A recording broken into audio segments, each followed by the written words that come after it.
kita bersama-sama mengikuti apa yang saya bacakan.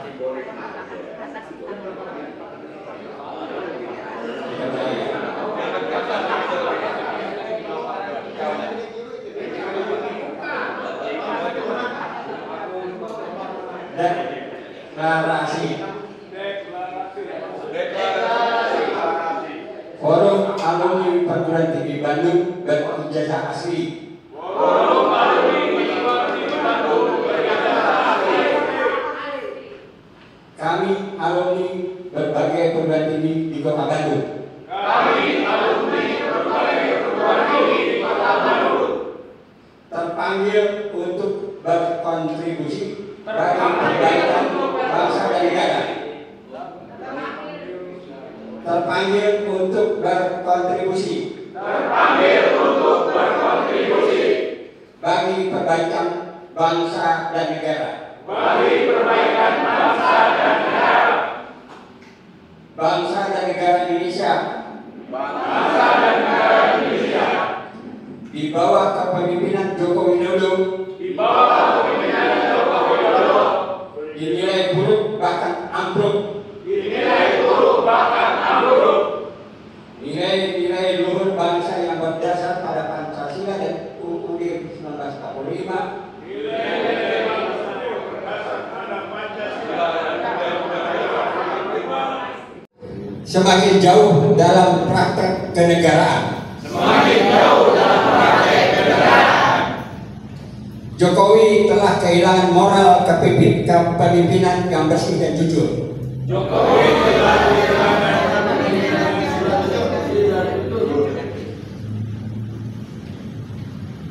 syarat dengan KKN, kekaburan identitas, serta lebih mementingkan famili,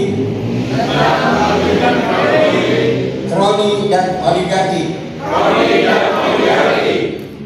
Atas dasar rasa tanggung jawab, sebagai alumni perguruan tinggi, yang dituntut untuk selalu berpikir, dan bertindak kritis dan objektif, maka kami dengan ini mendeklarasikan pembentukan wadah perjuangan yang bernama Forum Alumni Perguruan Tinggi Bandung berijazah asli atau disingkat POR asli. POR asli berjuang untuk 3 misi besar. Pertama, mendorong pemimpin negara agar jujur dan transparan dalam membuka misteri diri baik kejelasan, asal usul maupun status kepemilikan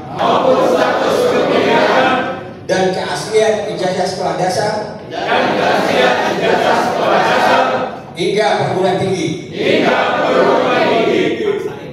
Kedua, mendesak Jokowi untuk mundur atau dimakzulkan karena dinilai sudah tidak mampu memimpin negara dengan baik, menjadi sumber dari kerusakan politik, ekonomi, hukum, dan agama, serta bidang lainnya.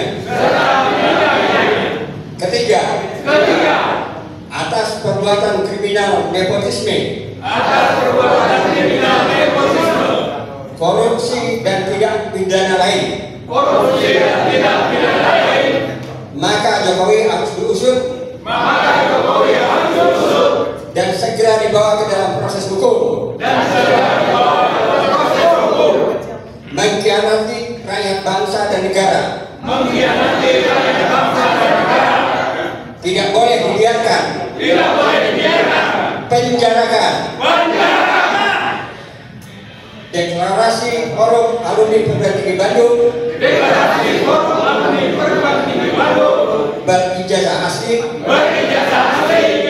ini dinyatakan oleh 152 alumni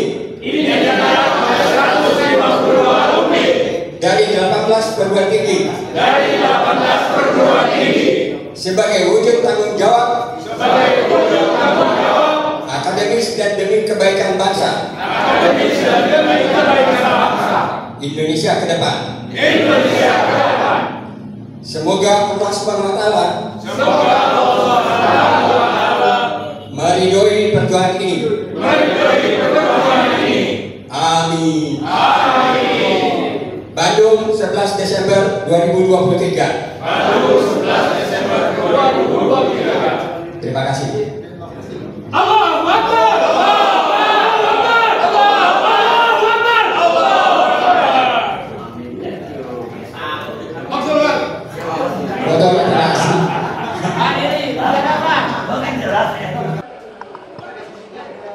Assalamualaikum warahmatullahi wabarakatuh. Salam sehat dan bahagia. Hari ini kita bisa berkumpul, kita menyatakan sikap sebagai sebuah kejujuran berbangsa dan bertanah air. Ini syukur yang tak terhingga di saat bangsa kita terpuruk secara ekonomi, bahkan terpuruk juga dalam mental untuk mengkritisi negara. Kita diberi kekuatan untuk menyatakan yang sebenar-benarnya apa yang terjadi di negeri ini. Alhamdulillah kita sudah kumpul di sini. Kita bersama Forum Alumni Perguruan Tinggi Bandung, ya. Kita sudah membahas ini secara matang, teliti. Ternyata memang negeri ini sudah terpuruk dan memang harus dikritisi dan diluruskan.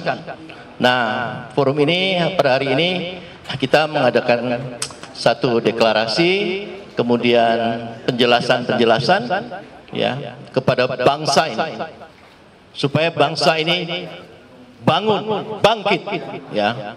Oleh karena itu, saya akan minta dengan hormat Bapak-bapak yang ada di sini untuk bisa membacakan semacam pernyataan sikap ya dari forum API ini ya oleh Dr. Mehmet Hakim. Silakan Pak.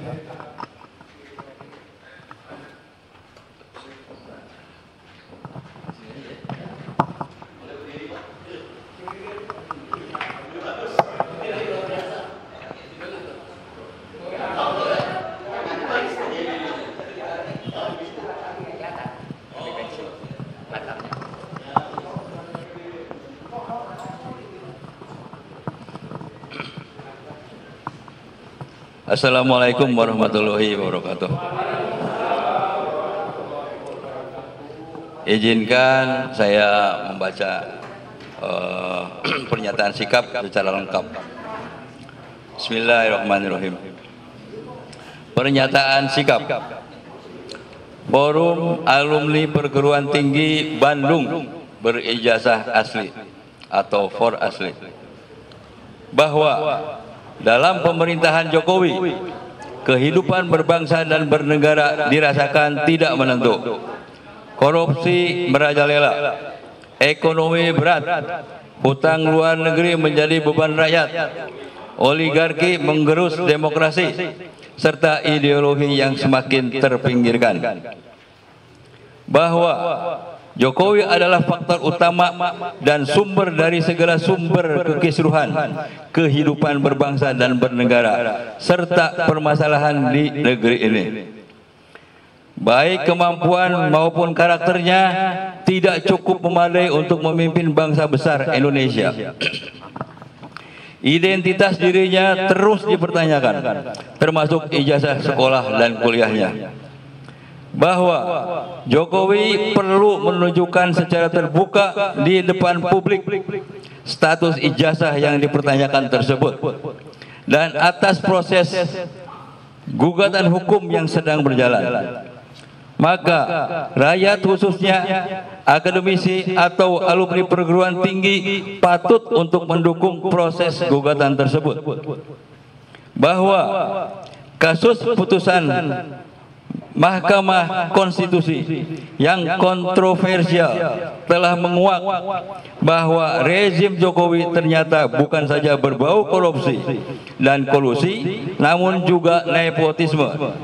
Berdasarkan pasal 2 Undang-Undang Nomor 28 Tahun 1999 tentang penyelenggara negara yang bersih dan bebas KKN, maka nepotisme adalah kriminal dan pelakunya terancam hukuman penjara. Bahwa pemilu bersih, jujur dan adil adalah harapan bersama. Akan tetapi fenomena yang ada justru membuat skeptis akan hal ini. Jokowi terlalu jauh ikut campur dan cawe-cawe ke dalam proses. Oleh karena itu, makzulnya Jokowi merupakan satu keniscayaan. Maka pemilu harus tanpa Jokowi. Bahwa banyak kelompok masyarakat mendorong pemakzulan Jokowi akibat pelanggaran konstitusi. Rakyat termasuk akademisi patut untuk turut mendukung itikat baik penyelamatan bangsa dan negara yang diawali dengan pemakzulan tersebut. Atas dasar hal tersebut di atas, kami alumni berbagai perguruan tinggi di Bandung yang tergabung dalam Forum Alumni Perguruan Tinggi Bandung Berijazah Asli atau FOR Asli yang menjunjung tinggi kebenaran, kejujuran intelektual, dengan ini menyatakan sikap sebagai berikut. Pertama, mendesak Presiden Jokowi untuk secara terbuka segera menunjukkan ijazah asli, baik perguruan tinggi maupun ijazah sekolah-sekolah sebelumnya. Hal ini untuk menjawab keraguan publik atas kepemilikan dan keaslian ijazah Jokowi tersebut.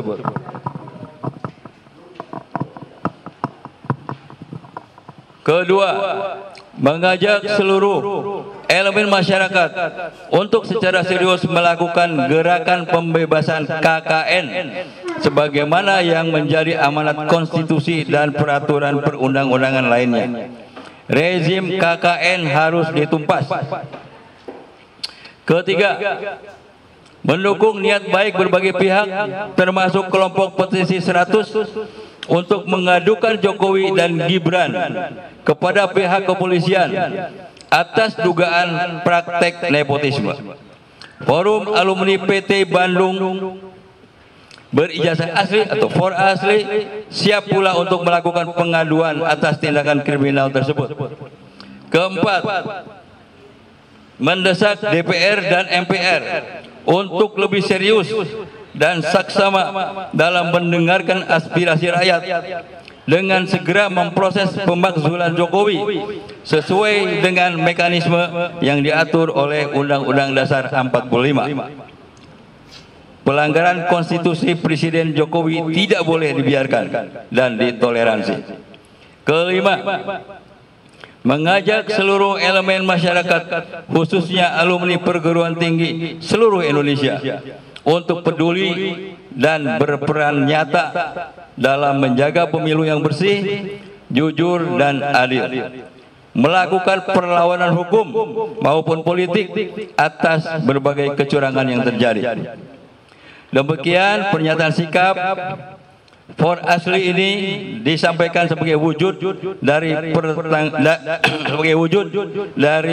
tanggung jawab bersama untuk memperbaiki kehidupan berbangsa dan bernegara. Bandung 11 Desember 2023. Di sini ada tanda tanda, apakah saya bacakan semua? Nggak usah ya. Di sini ada tanda tangan semua, daftarnya ada dari 18 perguruan tinggi. Saya bacakan aja perguruan tingginya ya. Pertama ITB, kemudian Unpad, ada Akademi Sekretaris, Institut Teknologi Tekstil, ada IKIP atau UPI, kemudian Unisba, ada UIN, ada dari Unpas, ada sekretaris sudah tadi, ada ATPU, kemudian ada ITENAS, ada STBA, Uninus, Unpar, ada Muhammadiyah, UMB, ada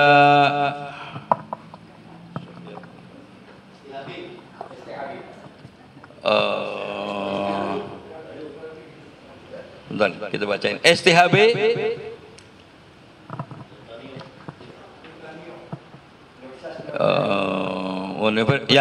Universitas Nurtanio. Saya kira udah.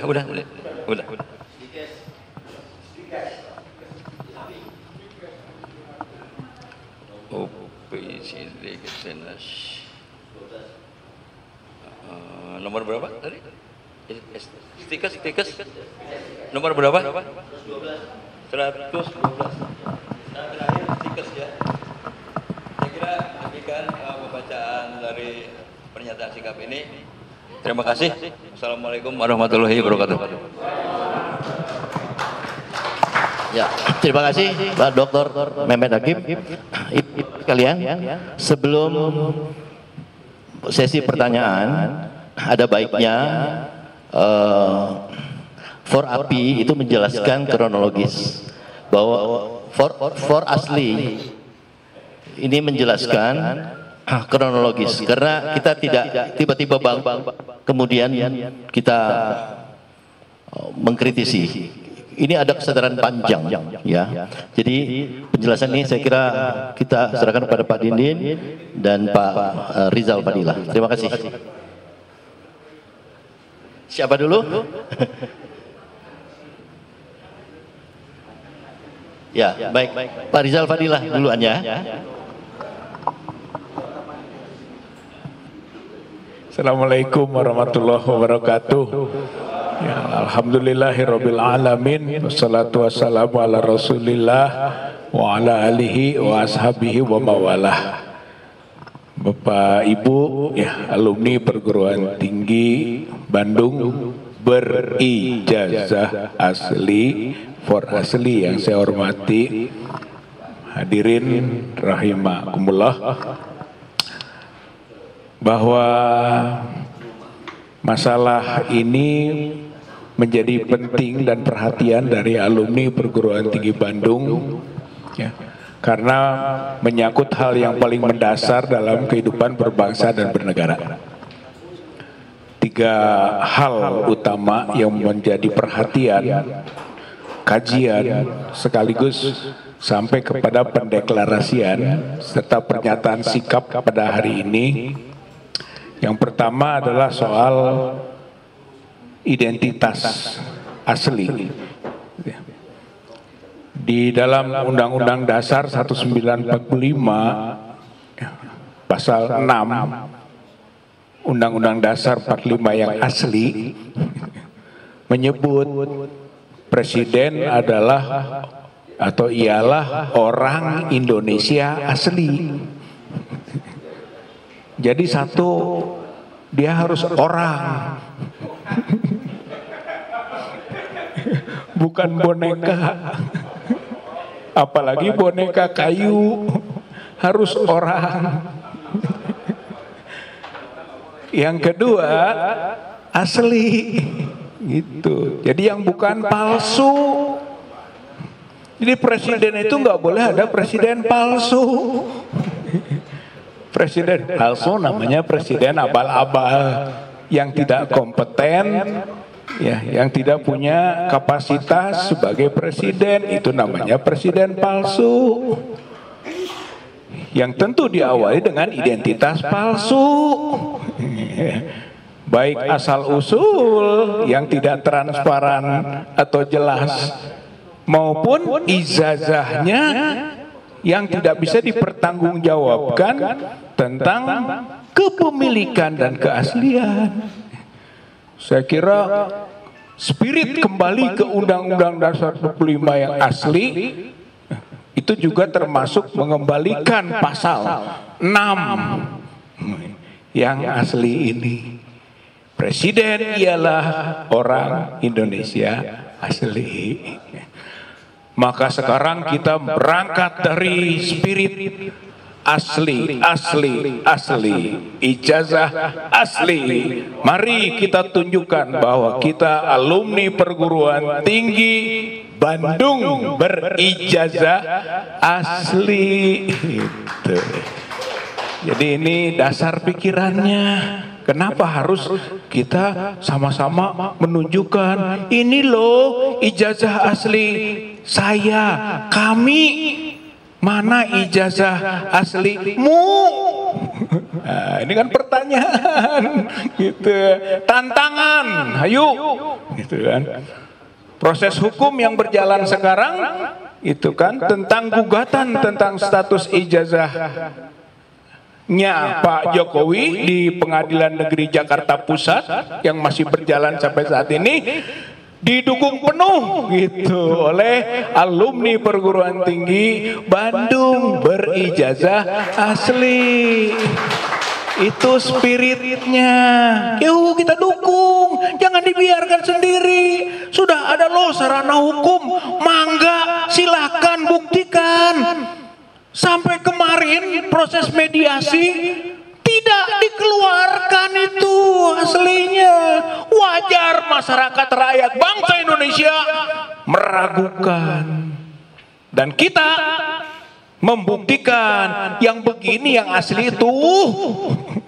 Itu kalau nggak tahu yang asli yang gimana sih, yang begini yang asli itu, gitu ya, itu tunjukkan nih, begitu saja kok susah. Jadi itu ya poin pertama. Poin kedua adalah spirit kita, wah ini negara sudah tidak beres, dipimpin oleh yang palsu, pimpin oleh yang tidak kompeten, rusak, hancur bangsa negara ini. Maka nggak ada jalan lain, itu maksulkan. Pemaksulan itu diatur dalam Undang-Undang Dasar 45. Itu bagaimana caranya? Kalau dia melanggar konstitusi yang disebut pengkhianatan negara.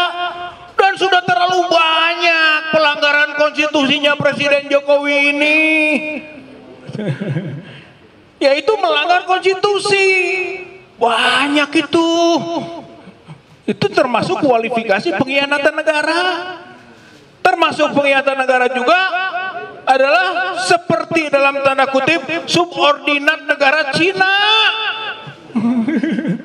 Indonesia soal Rempang, soal IKN menjadi bagian dari program BOR yang ditawarkan, silahkan. Itu samanya penjajahan yang disawarkan. Dan itu sekaligus pengkhianatan negara. Dan itu syarat pemaksulan pengkhianatan negara. Lalu korupsi. 6 menteri kita analisis nih bersama nih. 6 menteri terbukti korupsi. Potensial 5 lagi. Bahkan 6. Wih, banyak sekali menteri yang korupsi. Apakah koordinatornya tidak korupsi? Usut. Nah ini gitu. Karena ada dugaan kalau belasan menteri korupsi berarti kabinetnya bobrok. Koordinator kabinet bobrok juga. Usut. Itu, dan itu menjadi alasan pemakzulan korupsi. Tindak pidana lain, nepotisme. Nah ini Pak, jadi kenapa kita sekarang juga concern terhadap nepotisme? MK membuka, MK dulu ya, MK yang kemudian diputuskan MK membuka bahwa borok nepotisme itu sudah nyata, terlihat dan membahayakan. Terbukti kan dari Gibran, Kaisang, Iriana, apalagi Bobi Nasution, Anwar Nasution, Anwar Usman, punten yang bernama Pak Anwar Nasution, itu maksudnya Paman Usman, bukan Uncle Sam, Uncle Usman, Paman Usman. Jadi ini nepotisme, makanya nepotisme itu selalu saya ingatkan Bapak, dan ini jadi kajian kita ya, dan sudah ada kesepakatan akhirnya kenapa kita harus juga gitu kan ikut melaporkan atas tindak pidana nepotisme, karena memang nepotisme itu tindak pidana. Pasal 22 Undang-Undang nomor 28 tahun 1999, pasal 22. Di situ disebut pejabat negara itu kan, atau anggota komisi pemeriksa yang melakukan nepotisme itu, maka dia diancam pidana penjara. Pidana penjara diancam, di situ eksplisit. Minimal 2 tahun, maksimal 12 tahun. Dan bukan atau denda 200 juta minimal, 1 miliar maksimal. Enteng duitnya mah. Tapi penjara ya lumayan lah. 12 tahun. Itu tindak pidana berat. Dan itu menjadi alasan pemakzulan. Alasan pemakzulan lain yaitu perbuatan tercela. Dan Pak Jokowi ini melakukan banyak perbuatan tercela. Antara lain bohong. Bohong. Numpuk bohongnya. Jadi dia menganggap benar. Ini kata Google, ahli propaganda Nazi, ceritakan kebohongan berulang-ulang. Nanti engkau sendiri yang menceritakannya, yakin itu benar. Mungkin Pak Jokowi penganut paham Google. Bohong. Akhirnya merasa benar. Itu penyakit loh. Namanya penyakit mitomania. Ada gejala patologis penyakit yang namanya mitomania, yaitu orang berbohong, tapi dia tidak pernah merasa berbohong. Jangan-jangan juga gitu ya, namanya juga jangan-jangan.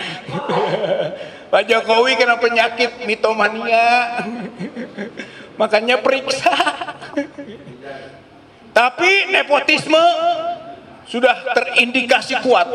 Oleh karena itu, maka poin bacaan kita semua tadi sudah dinyatakan dalam pernyataan sikap bahwa Forum Alumni Perguruan Tinggi Bandung Berijazah Asli siap untuk mendatangi Bareskrim bersama-sama, lalu mengadukan atau melaporkan tindak pidana nepotisme yang dilakukan oleh Jokowi dan keluarganya.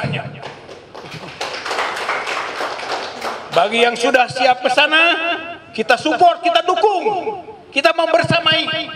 Saya kira itu menjadi alasan kenapa forum ini dibentuk. Namanya forum bapak-bapak ibu-ibu, tapi hakikinya ini gerakan.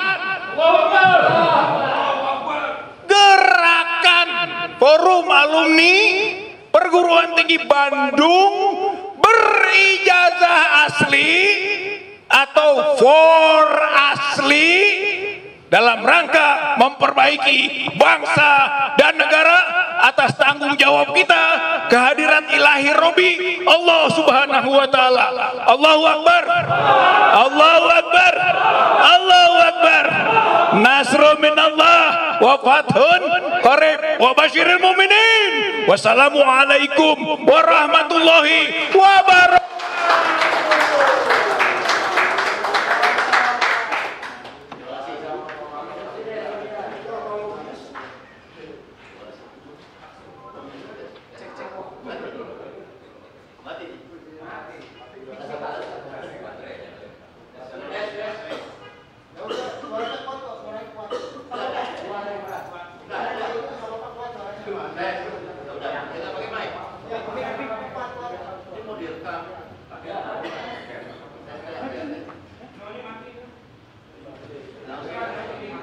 Oh, ininya mati.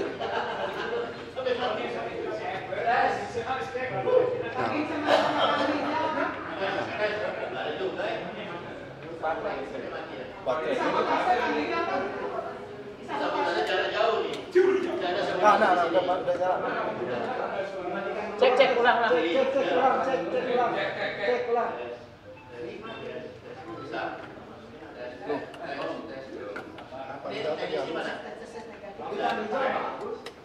Aduh, sabotase nih. Cek. Lagi. Tes, nah. Udah, ini kayaknya baterainya habis. Hah? Baterai habis. Sebentar, baterai habis. Gak nyolok ya? Sebentar. Kelap.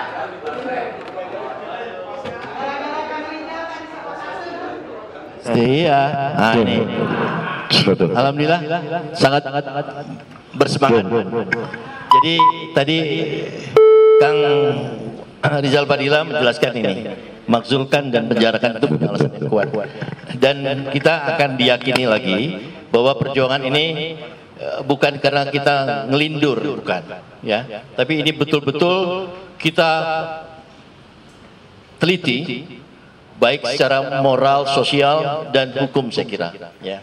Dan penjelasan lebih jauh saya kira bisa disampaikan oleh senior advokat di Jabar ini, yaitu Kang Dindin S. Maulani. Silakan Kang. Tepuk tangan dulu. Ya.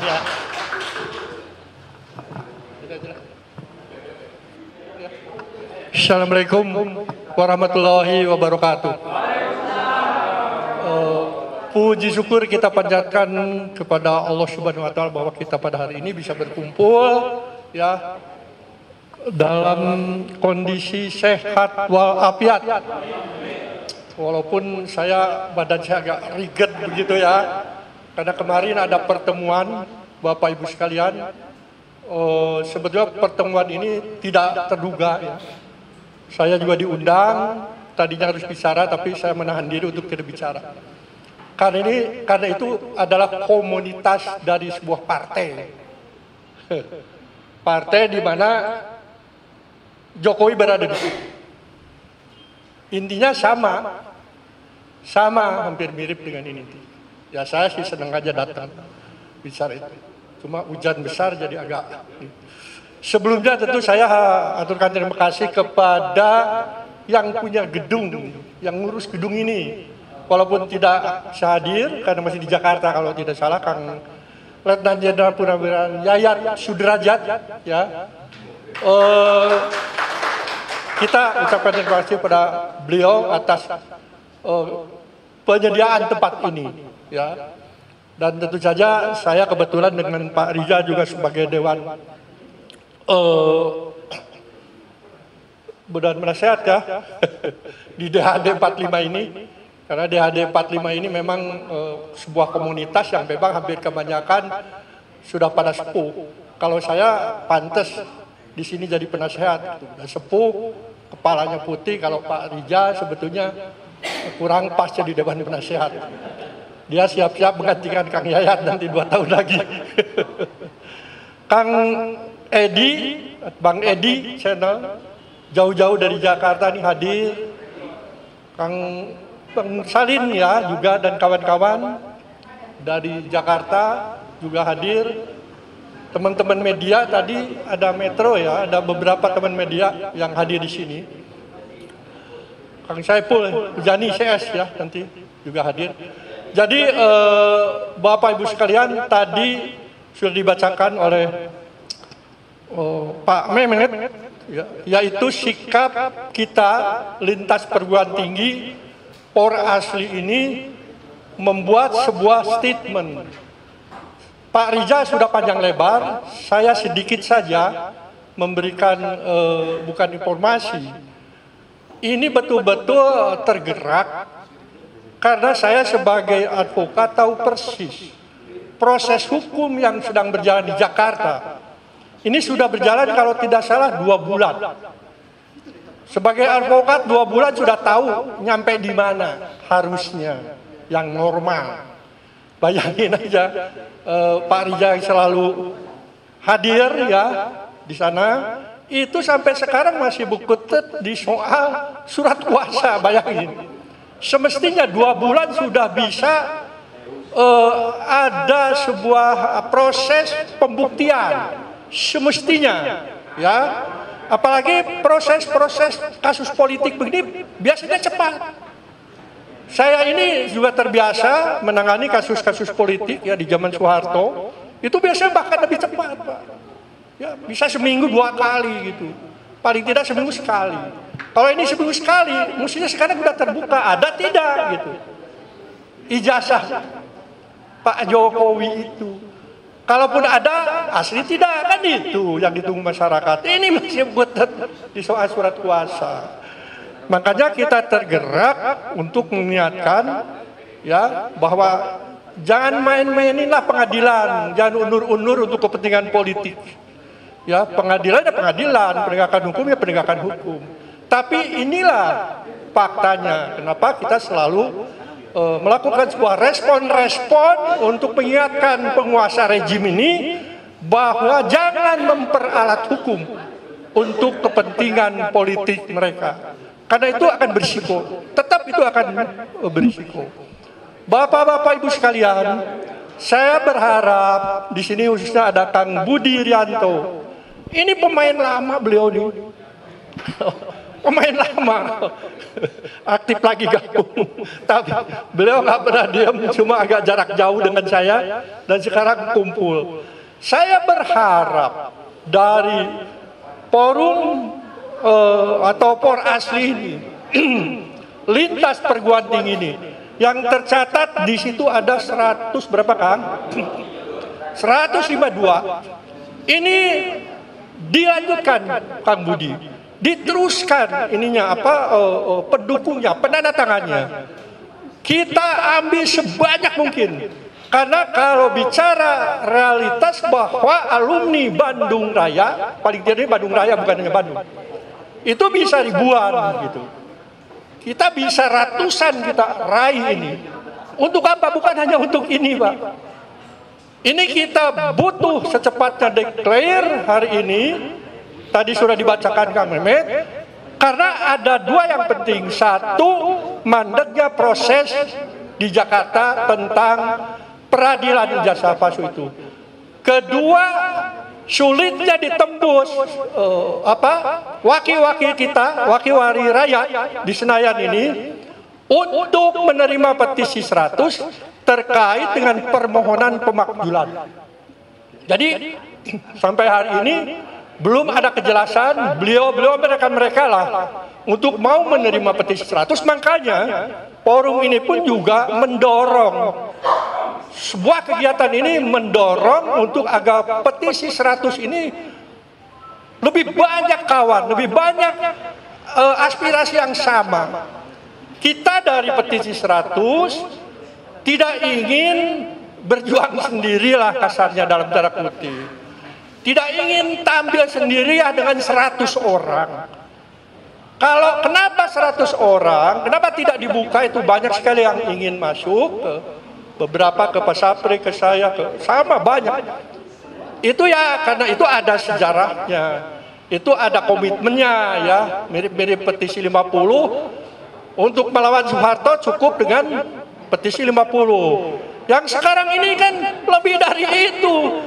Semua ada keberengsekan di rejim ini gitu loh. Kita tingkatkan menjadi 100. Tapi tidak berarti yang 100 ini dibiarkan ya. Itu bukan tidak mungkin. Segala juga ya, semua juga mungkin kalau Allah mengendaki. Tapi realitas politik petisi 100 harus banyak pendukung, harus didukung terus. Bapak Ibu sekalian, sekarang tahapan petisi 100 ini masuk ke wilayah upaya konsolidasi, tapi belum secara nasional, lintas gerakan. Ya, nanti sebentar lagi di Surabaya itu sebuah konsolidasi terakhir, insya Allah ya, karena jangan terus-menerus konsolidasi di internal petisi 100. Itu harus nanti menyebar. Makanya forum ini harus menjadi bagian yang nanti konsolidasi masuk dengan bersama-sama petisi 100. Kenapa saya harus menegaskan ini, Kang Budi? Dan kita harapkan nanti Kang Budi ini lebih banyak yang mendorong, membantu untuk masuk di organisasi ini. Mengapa saya katakan ini harus menjadi sebuah organisasi gerakan yang agak panjang hidupnya. Ya bukan sekedar selesai persoalan misalnya persoalan ijazah palsu ya sudah selesai. Enggak begitu Bapak-bapak Ibu sekalian. Karena siapapun nanti apabila terjadi Pilpres, siapapun yang terpilih, negara ini tetap akan bermasalah. Negara ini tetap butuh pengawalan kita. Sebut saja yang menang ini, yang satu frekuensi dengan Bang Edi. Sebut saja begitu. Saya nggak bisa menyebut. Yang satu frekuensi. Sebut saja satu frekuensi dengan Bang Edi. Itu tidak mudah tetap. Bayangin Bapak-Ibu sekalian, sampai detik ini kita belum melihat ada upaya dari beberapa paslon, cuma satu paslon ini untuk meraih isi Senayan itu bisa mendukung mereka. Kebayang nanti presidennya pun kalau yang satu frekuensi, gangguannya akan luar biasa. Dari Senayan, dari sini sana. Loh siapa lagi yang harus mengamankan ini semua? Jadi kita semua ya, siapapun presidennya yang satu frekuensi harus kita jaga. Siapapun presiden yang tidak satu frekuensi kita kejar. Ya, sampai dia betul-betul lurus, sampai betul-betul. Saya tidak yakin, tapi Pak Mursyaliman, saya tidak yakin upaya mereka yang zigzag ini ke depan akan bisa berubah begitu saja. Kenapa? Karena bohirnya sudah keluar banyak. Bohirnya sudah keluar banyak duit. Loh, kalau nggak zigzag nggak akan lagi balik ke duit. Itu yang repotnya ya. Jadi saya berharap ke depan forum ini bisa berlanjut dan dipimpin atau dinahodai oleh teman-teman di sini banyak sekali. Guru besar ada, sampai dari S1 sampai guru besar kumpul di sini. Yang saya harapkan jangan ini lagi gitu loh, Pak.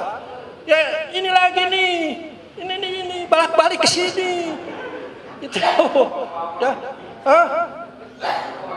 pemain lama balik lagi ke sini, lu lagi. Ya kan? Tolong Bapak Ibu sekalian nanti, saya yakin kalau hari ini tidak hadir semua atau kurang yang ini ya bukan karena takut ada istilah dipenjarakan, saya kira bukan itu ya, mudah-mudahan. Tapi karena ini weekday jadi mungkin ada banyak pekerjaan atau segala macam. Itu saja saya berharap forum organisasi ini berlanjut terus ya, dan ada kepemimpinan yang lebih, bukan pemain lama kata Pak Edi ya. Kita siap terus kawal bantu. Di sini ada para sesepuh, ada yang muda-muda yang sudah S3, yang ada guru besar segala, ada yang aktivis. Kita manfaatkan sebuah forum ini untuk bisa menjadi besar. Itu saja yang penting bagi saya. Demikian, billahi taufiq wal hidayah. Assalamualaikum warahmatullahi wabarakatuh. Terima kasih Kang Didin. Sangat menginspirasi kita untuk melanjutkan gerakan ini ya. Teman-teman, kalau kita lihat di ruangan ini, saya kira rata-rata usianya di atas 40 sampai 50 tahun. Ya, ya. Tapi itu artinya bahwa semangat kita itu masih kuat untuk membela bangsa dan negara ini. Mungkin karena kita generasi baby boomers. Jadi bayangannya tuh melawan, perang, ya. Nah, sementara posisi hari ini kan disebut dengan generasi Z, ya. Z atau milenial, ke bawah lagi Z. Lebih cenderung pada teknologi. Tapi bukan berarti bahwa mereka tidak ingin membela. Persoalannya mungkin kita yang senior ini juga harus lebih banyak berkomunikasi sama mereka sehingga mereka akan paham gitu. Dan ini memang perjuangan panjang, tapi kita juga ingin ada hal yang mendesak ya, agar kedepannya yang panjang itu tidak terjadi lagi. Pertama, saya kira ini soal yang sangat mendasar. Kalau kita bicara fungsi negara, pertama itu mencerdaskan. Kalau mencerdaskan itu artinya pendidikan. Tapi kalau pendidikan sudah dicemarkan, ini sudah dasarnya pun sudah rusak. Oleh karena itu forum ini memang menuntut ya, agar yang dasar itu diperbaiki dulu. Tadi ngobrol sama Pak Budi ada istilah restorasi. Karena begitu rusaknya sistem dan struktur negara ini memang harus direstorasi. Artinya dibongkar kemudian dibangun kembali. Dan generasi ke depan lah yang kita harapkan untuk bisa membangun ini. Ini para senior ini akan hanya memberikan jalan, menstimulasi ya para generasi ke depan untuk menjaga bangsa dan negaranya. Jadi jangan takut mengkritisi, karena biasanya di dalam sebuah kekuasaan itu senjata yang paling mereka selalu pakai adalah yang kita sebut dengan otoritarian. Jadi dia akan berubah menjadi rezim menakutkan, dan satu yang ditakutkan yaitu penjara. Gitu. Nah, kita ini orang-orang yang nggak pernah takut dari dulu, Pak.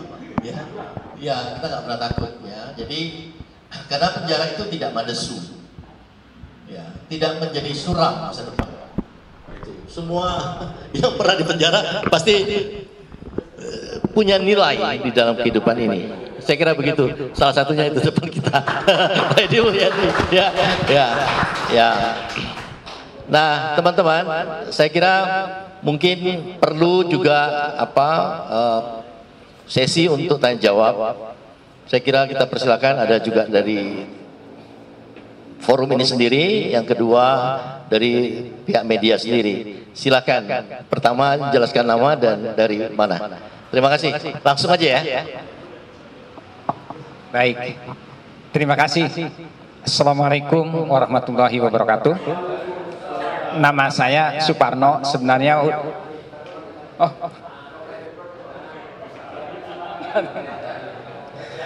terima kasih. Nama saya Suparno, sudah termasuk generasi out of date yang barangkali sudah saya dengan Kang ini, Mehmet, semua barangkali Kang Sofyan. ada hal yang ingin saya sampaikan. Pertama, kelihatannya apa yang tadi dibacakan deklarasi di depan dengan yang disampaikan oleh Kang Mehmet ada sedikit perbedaan yang barangkali lebih sreg saya kepada apa yang tadi sudah disampaikan oleh Kang Mehmet. Kenapa? Karena memiliki dasar-dasar yang lebih akurat lah bahasa ininya. Namun saya juga ingin mengusulkan di dalam proses melihat gejala itu, maaf kalau saya mungkin karena dari eksakta itu ada dua konsep itu. Pertama konsep deduktif, yang kedua konsep induktif. Konsep deduktif itu berdasarkan hukum-hukum gitu, dalil-dalil yang sudah ada. Lalu ini kenyataannya. Jadi yang kedua dari konsep fakta-fakta, data-data, ini mempunyai dari hipotesa yang ada, ini faktanya. Nah, kalau yang Kang Mehmet tadi itu seolah-olah Jokowi ada ijazahnya ini, kemudian ada akibat gini. Barangkali saya ingin usulkan, mungkin pendapat saya nggak persis, nggak tepat, tetapi ingin mengusulkan ini ada keadaan-keadaan seperti ini. Jadi proses induktif antara lain yang tadi alasannya disampaikan oleh Kang Rizal. Cuman ada satu yang kurang Kang Rizal. Itu pelanggaran HAM berat belum disampaikan. Padahal itu menjadi salah satu, bukan hanya nasional, internasional pun akan melihat kenyataan seperti itu. Nah, dari nilai-nilai itu kemudian, oh ini sebabnya Jokowi itu pertama ijazahnya palsu, maka dia tukang bohong, maka dia melanggar pagar-pagar yang dilompati, diruntuhkan. Itu menurut saya statement kita harus seperti itu. Dan tentu karena yang milih Jokowi itu adalah yang ada di Senayan, maka kita gugat juga tanggung jawab yang ada di Senayan. Karena itu pandangan dari saya, mudah-mudahan ini tepat dan menumbuhkan semangat yang lebih. Barangkali itu saja. Billahi taufik fisabilil haq. Assalamualaikum warahmatullahi wabarakatuh. Terima kasih Pak Soekarno. Jadi ini semacam tambahan informasi untuk perbaikan kita ya. Saya mau ralat dari panitia bahwa untuk media akan diadakan semacam konferensi pers gitu. Jadi mungkin sesi ini saya kira buat kita semua, dari kita untuk kita. Silakan Ibu Bapak sekalian dari For Asli untuk mengungkapkan pandangan-pandangan barunya atau untuk melengkapi sikap kita. Silakan kalau masih ada.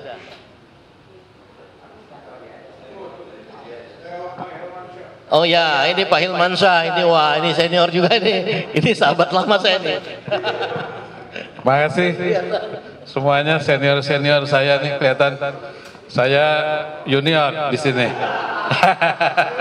Enggak, untuk organisasi ini saya junior.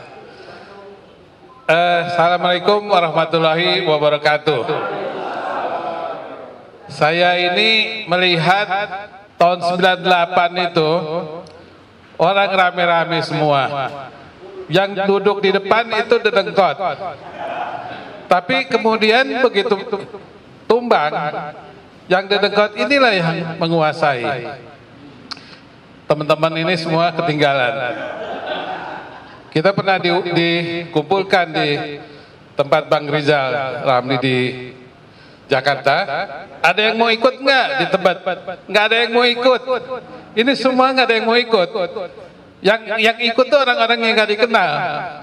Sehingga jadilah seperti ini.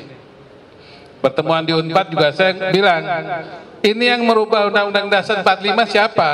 Ya kita-kita semua, termasuk Om Paskah ini. Dan sekarang mau dikembalikan, 20 tahun lebih mau dikembalikan. Terus sekarang kita punya satu persoalan. bulan Februari ini mau tidak mau agenda Tata Negara akan jalan. Saya tanya Pak Om Paskah, saya golput, saya ini, nggak ada yang fokus semuanya. Fokusnya mau memakzulkan, oke, memakzulkan. Tapi kan proses itu tidak mudah. Kita nggak punya kekuasaan apa-apa. Di DPR kita nggak punya orang. Di MPR kita nggak punya orang, isinya semua genderuwo semua. Terus kita mau apa gitu? Jadi apakah kita mau hadapi 14 Februari ini dengan tadi Kang Dindin bilang siapa yang punya fokus ini ya kita pilih atau tidak kita pilih seperti yang Om Paskah bilang. Akhirnya apa? Kita jadi penonton juga nantinya. Saya bilang Bang Rizal Fadilah di tempatnya Bang RR. Rasanya dari 2 tahun yang lalu Bang RR bilang ini kondisi objektif, ini kok subjektif, sudah waktunya. Saya bilang kayaknya dari 2 tahun yang lalu sudah waktunya. Nah sekarang nih apakah sudah waktunya juga? Itu pertanyaan kita. Terima kasih. Terima kasih, luar biasa. Ya, ini catatan yang sering kali mengganggu kita. Terus atau kita diam. Tapi terus kita harus punya proses yang panjang. Tapi ini kita sebut pejuang itu karena percaya pada proses. Itu. Dulu zaman kita masih dididik sama senior, ada istilah seleksi alam. Kalau ada 1000 orang dikumpulkan kemudian kita didik, paling yang jadi 10.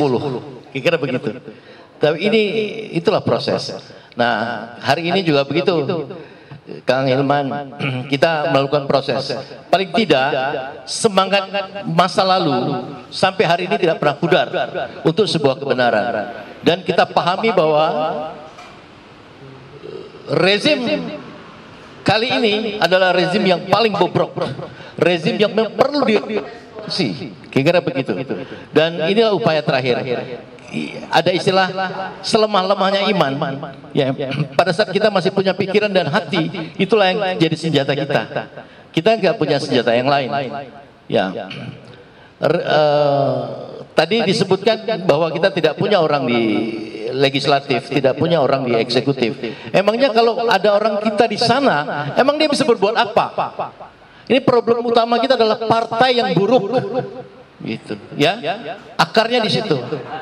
Saya pernah meneliti tentang bagaimana perilaku anggota DPR. Jadi sehari-harinya anggota DPR itu paling yang aktif paling 100 orang. Dari 100 orang itu yang pintar paling 20%. Jadi kalau jadi narasumber ya dia lagi. Ya, gitu. Nah, kalau ada rapat-rapat fraksi yang pimpin itu kalau nggak sekjen yang bukan anggota DPR atau ketuanya sekalian. Jadi bagaimana DPR itu yang kita anggap sebagai wakil rakyat? Tidak ada. Dia wakil partai. Nah, inilah kekuatan publik ya yang masih tersisa nih. Kita berharap yang tersisa ini akan membesar gitu. Kalau baca dari kaosnya Kang Mulyadi, ini people power nih. Kita berharap people power. Jadi judul-judul yang kita keluarkan saya kira sangat kontekstual ya, bahwa kita ingin kalaupun pemilu ada tanpa Jokowi, karena percayalah di dunia ini yang namanya pemilu itu kontestasi kecurangan di mana-mana, oleh karena itu harus diawasi gitu. Nah, kalau kita lemah mengawasi, kalau partainya tidak bisa mengawasi, sementara akses terbesar adalah partai, maka saya kira kita sudah tahu siapa pemenangnya sekarang gitu. Omong kosong itu. Kehadiran rakyat rame-rame ke TPS itu akan memberikan arti bagi caleg capresnya. Omong kosong gitu. Yang ada adalah bagaimana dia mengatur suara-suara kita untuk dipindahkan ke rezim yang diinginkan oleh rezim. Saya kira itu, dan saya paham itu. Ya, makanya saya berkoar-koar bahwa kalau masih ada Jokowi, saya bilang saya golput saja. Iya, karena percuma saya tidak bisa awasi di TPS. Itu kita bisa awasi. Semua rakyat menonton. Tapi selanjutnya, apakah rakyat bisa mengawasi? Enggak. Itu sudah sistemnya komputerisasi. Enggak bisa. Sampai di ujung sana. Itu satu. Yang kedua, apakah ya partai-partai yang punya kewajiban mengawasi pemilu lewat kartu yang namanya C1, ya, itu bisa dikumpulkan sebagai bahan kalau nanti panitia mengkorupsi suara itu. Nggak ada.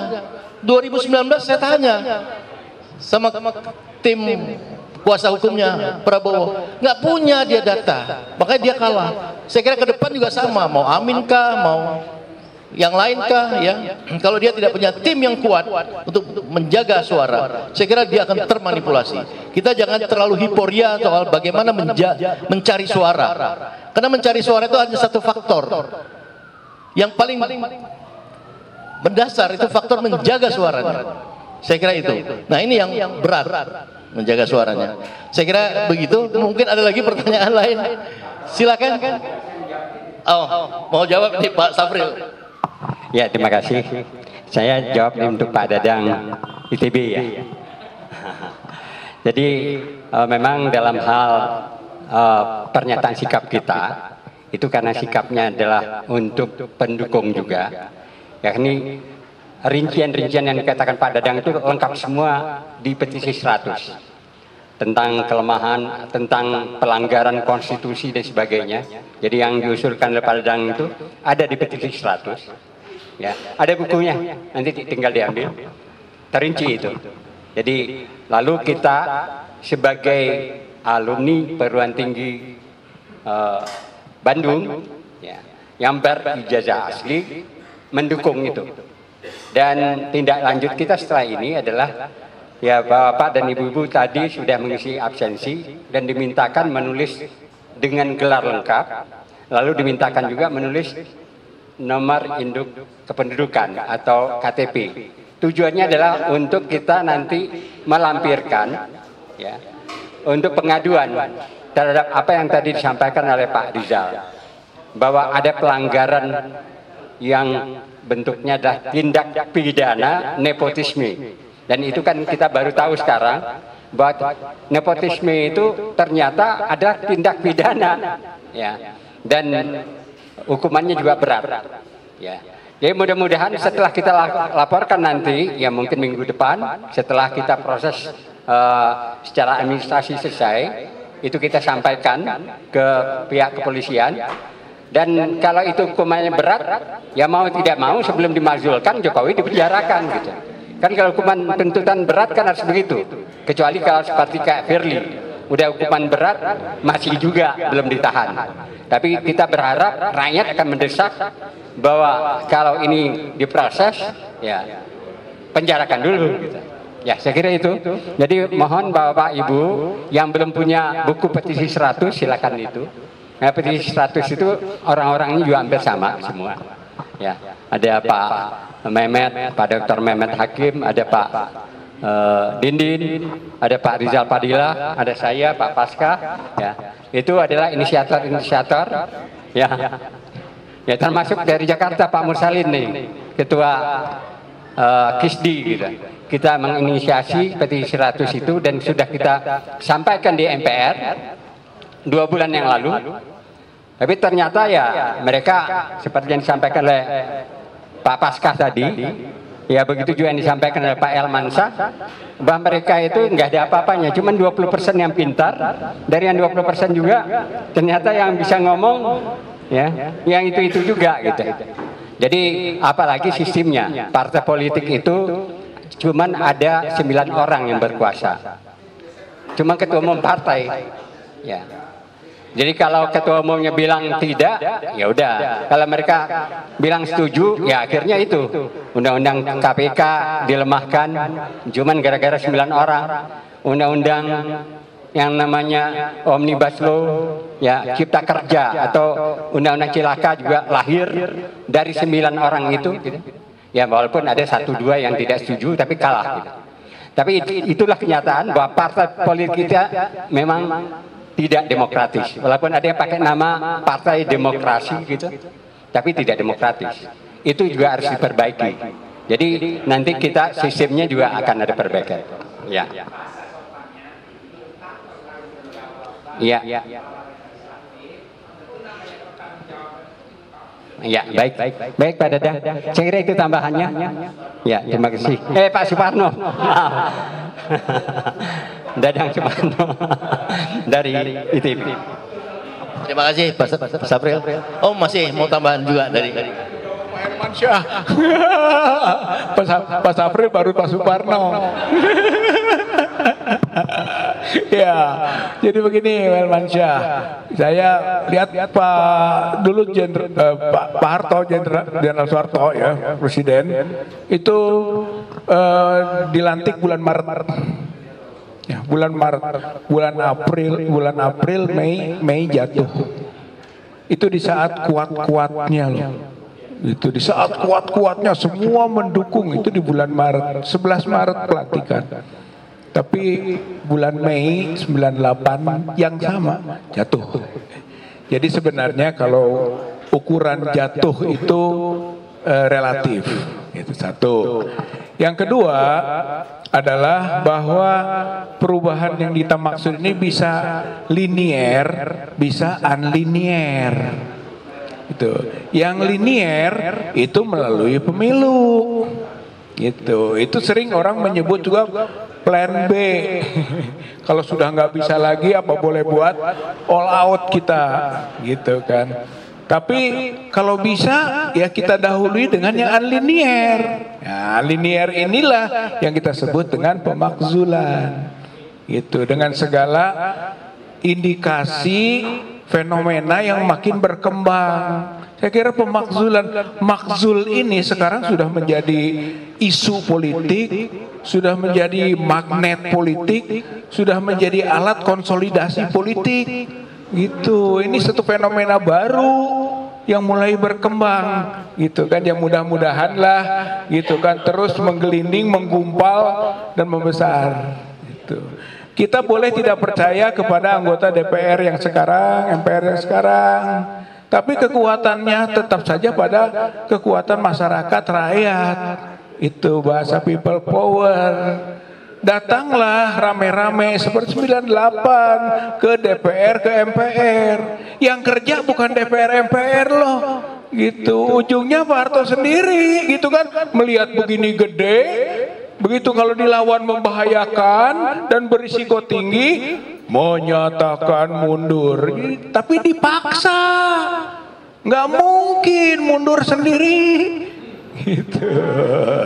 Jadi yang disebut dengan kekuatan kita bersama ini, apalagi Jokowi nggak punya rasa, nggak punya malu, ya gitu kan, sudah kehilangan urat malu, gitu ya, sudah memang bukan orang.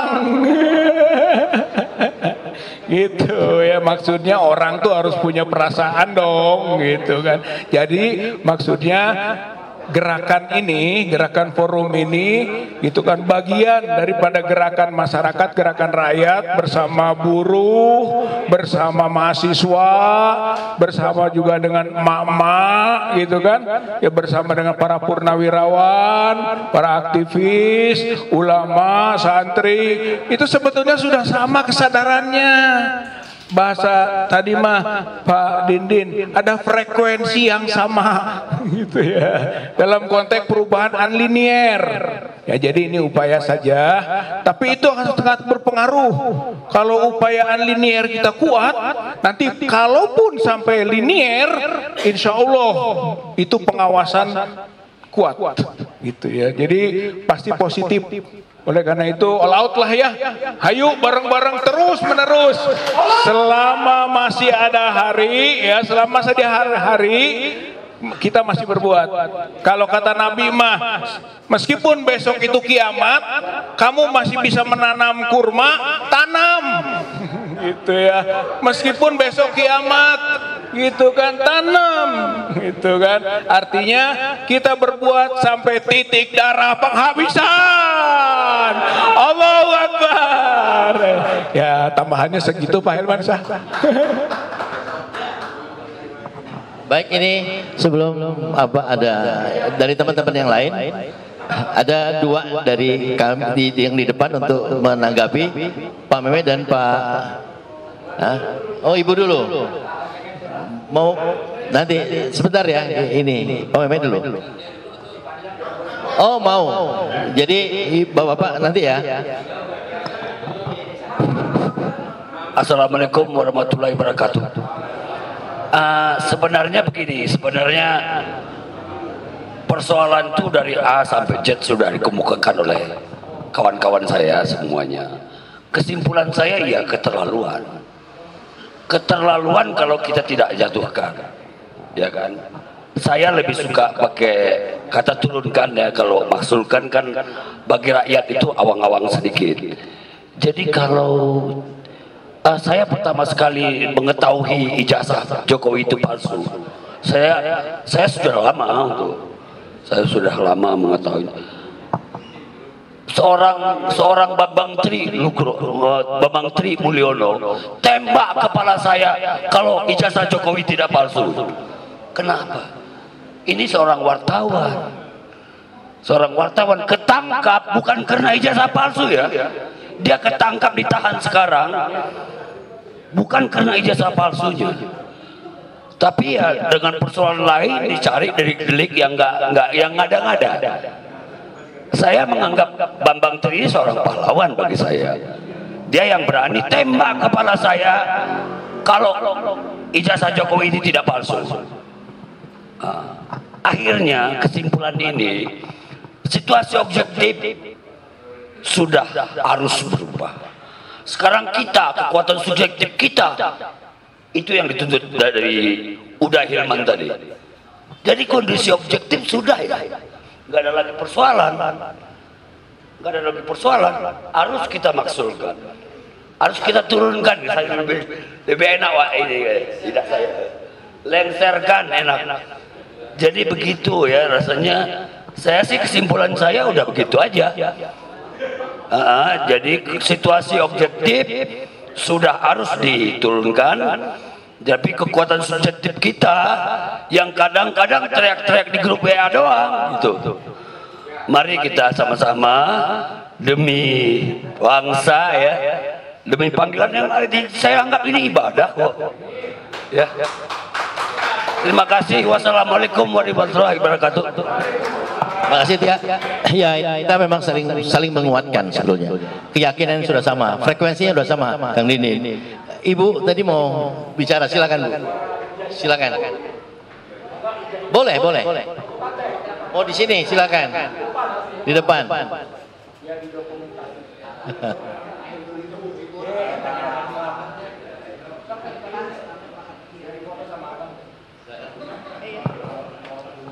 Assalamualaikum warahmatullahi wabarakatuh. Sekalian saya salam kenal buat semua. Saya Umi Kalsum dari Unpad dan terima kasih sama Pak Mehmet sudah memasukkan saya di sini. Di sini saya cuma kenal beberapa orang saja ya, paling ada Pak Rizal yang saya kenal, sama-sama di Muhammadiyah ya Pak ya. Kemudian ada Mas Kelik ya, cuman beberapa di grupnya juga cuman ada beberapa. Nah kali ini saya mau nanya, saya berpikiran positif nih ya, memakzulkan Jokowi atau menurunkan Jokowi saya anggap dan jadi ya. Terus saya berpikir kayak gini, ini produk-produk hukum dan perundangan sudah terlalu banyak kan. Nah itu bagaimana kita menyikapinya, karena banyak sekali produk-produk yang sudah dihasilkan oleh rezim ini itu merugikan, termasuk hutang-hutang yang sudah bejibun sekarang. Nah saya mohon penjelasan apakah dari Kang Edi atau Pak Mehmet boleh, atau Pak Rizal boleh untuk menjawab. Mungkin tadi udah ada penjelasan, saya belum sempat dengar kayak gimana kita nyikapinya. Terima kasih. Assalamualaikum warahmatullahi wabarakatuh. Terima kasih Ibu siapa?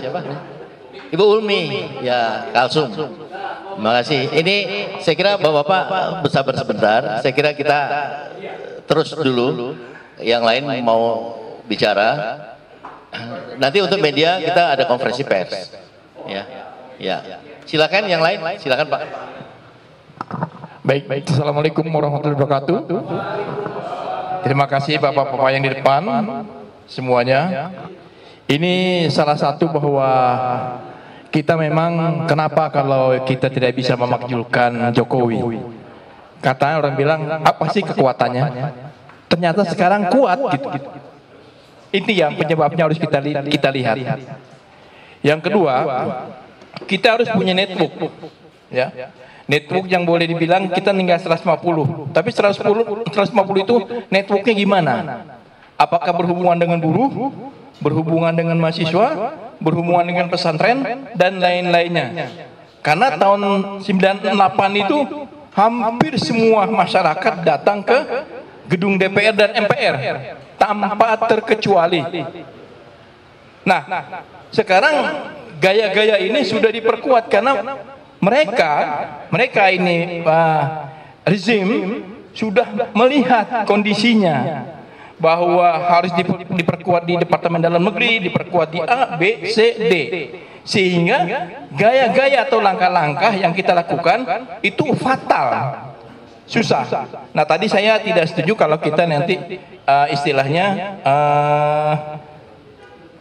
golput ya, jangan. Karena memang kita perlu untuk tahun ke depan ini, yaitu partai yang memang benar-benar berkuasa, yang bertanggung jawab terhadap rakyat untuk keadilan dan kesejahteraan. Jadi saya harapkan di sini mungkin yang di depan ini lebih tahu lagi bagaimana caranya untuk hal-hal itu. Tadi kata Ibu Umi itu bisa kita majulkan. Kenapa kita nggak majulkan? Jadi kita harus network yang harus diperkuat. Terima kasih. Wassalamualaikum warahmatullahi wabarakatuh. Waalaikumsalam. Ada lagi nggak? Kalau oh ya silakan Kang. Di depan aja Kang. Ya. Sebagai media kita tuh di 100 ngomong ya. Ya. Ya.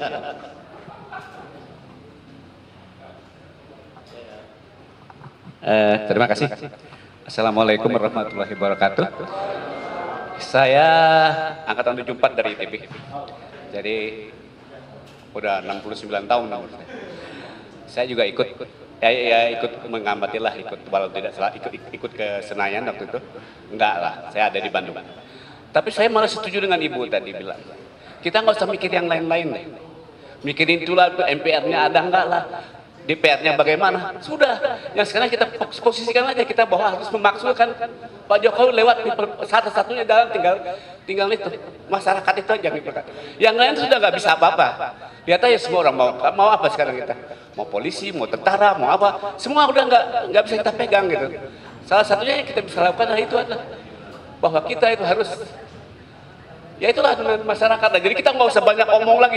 Teori-teori itu udah nggak lah, itu kita udah nggak jalan lagi lah teori-teori itu. Benar kita nggak punya di DPR, nggak punya di MPR. Itu memang iya kita tahu segala macam juga itu. Mungkin salah satu itu tadi. Saya senang tadi ada harapan dari Ibu tadi. Tadi yang Bapak-bapak ngomong kita harus begini kan. Terlalu tapi Ibu siapa nama tadi? Ibu yang cantik namanya. Ibu Nuri Kasum. Udah cantik ibunya, ngomongnya juga enak gitu. Jadi maksud saya ya gitulah gitu. Jadi kita udah tekatkan aja bulat bulatkan aja bahwa kita tujuan satu-satu sebenarnya bahwa kita harus memakzulkan Jokowi sebelum 14 Februari. Nah, kalau bisa lebih enak gitu. Ya mungkin itu aja, saya nggak bisa bicara yang lain-lain lagi. Terima kasih. Terima kasih Pak. Ya ini memang sejak petisi 100 itu bagian setelah melakukan kontemplasi sebelumnya. Jadi ini sudah memang sudah gerakan, tadi sudah dibilang gerakan. Kita saling menguatkan aja terus dan memperlebar jaringan. Baik, ada yang lain dulu mau ngomong? Ini Kang, silakan dari Jakarta.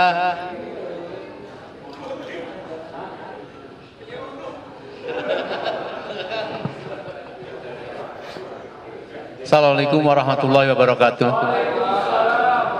Saya memang niat sekali ya berangkat subuh dari Jakarta karena saya ingin melihat kebangkitan di Bandung yang saya kira petisi 100 pun juga lahir dari sini. Dan kita bersyukur apa yang sudah bergerak-gerak selama ini di Jakarta beberapa kali, kemarin sudah ke Jogja, sekarang di Bandung lagi, Surabaya minta juga untuk menyatakan yang seperti ini. Tetapi bahkan ada seorang aktivis perempuan kemarin yang sudah bosen dengan seperti ini, kami minta dipimpin untuk segera menunjuk Pak Tiasno Sudarto, Pak tolong kami dipimpin, nyebut Pak Edi juga di pokoknya kami dipimpin. Nah jadi memang kebaikan itu baru sempurna kalau kita melakukan pencegahan terhadap kemungkaran, bukan berbuat baik saja. Ya. Kalau kita pakai bahasa Quran tuh kuntum khairu umatin ukhrijat linnas. Kamu itu dilahirkan oleh Allah menjadi umat yang terbaik dengan dua syarat. Ta'muruna bil ma'ruf wa tanhauna 'anil munkar. Kalau berani melakukan kebaikan dan mencegah kemungkaran. Kalau kita hanya melakukan kebaikan sudah banyak, tidak lengkap dengan berani mencegah kemungkaran, ini adalah beresiko dan orang tidak suka. Nah itu baru sempurna. Masalahnya ini bukan masalah perebutan pemimpin. Ini negeri kita, kemarin Pak Rizal menyampaikan di Jogja, imam ini sudah batal. Kalau imam batal, kita tidak tarik mundur, kita ini jadi batal semua, kita berdosa semua. Ini harus segera dilakukan untuk kebaikan.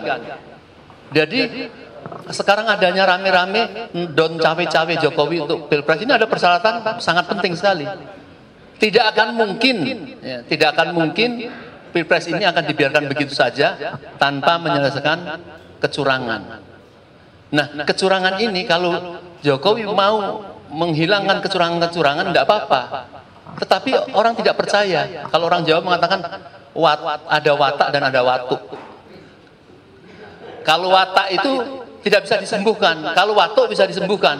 Nah ini sudah watak. Jadi memang harus segera diturunkan dan harus segera bergerak.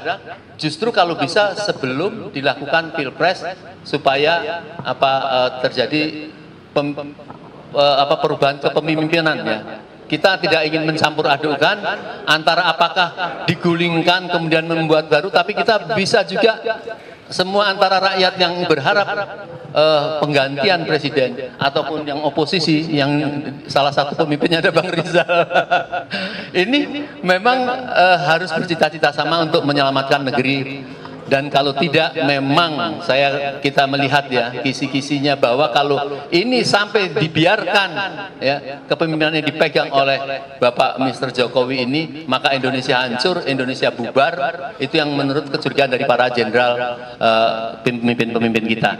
Billahi taufiq wal hidayah. Assalamualaikum warahmatullahi wabarakatuh.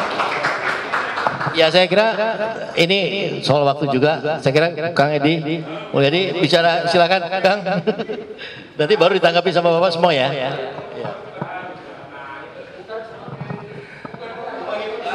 Assalamualaikum warahmatullahi wabarakatuh. Alhamdulillah walladzi arsala rasulahu bil huda wa dinil haqq liyudhhirahu 'alad dini kulli walau karihal musyrikun. Asyhadu an la ilaha illallah wahdahu la syarikalah wa asyhadu anna Muhammadan abduhu wa rasuluh la nabiyya ba'dah. Allahumma shalli ala Muhammad wa ala alihi wasallim. Amin. Saya ngomong begini pengantar supaya paling enggak nyaman-nyaman nama Haji Mursalin. Dia udah kutip ayat. Jadi saudara sekalian, saya tertarik dengan beberapa penjelasan tadi. Senior tadi siapa yang bilang ini kondisi objektifnya sudah ada. Subjektifnya yang belum terbangun, ya kan? Lalu ibu tadi, mohon maaf Bu ya, ibu yang ikut-ikutan, ibu yang cantik tadi. Tapi ada istri saya di sana, nggak apa-apa ya.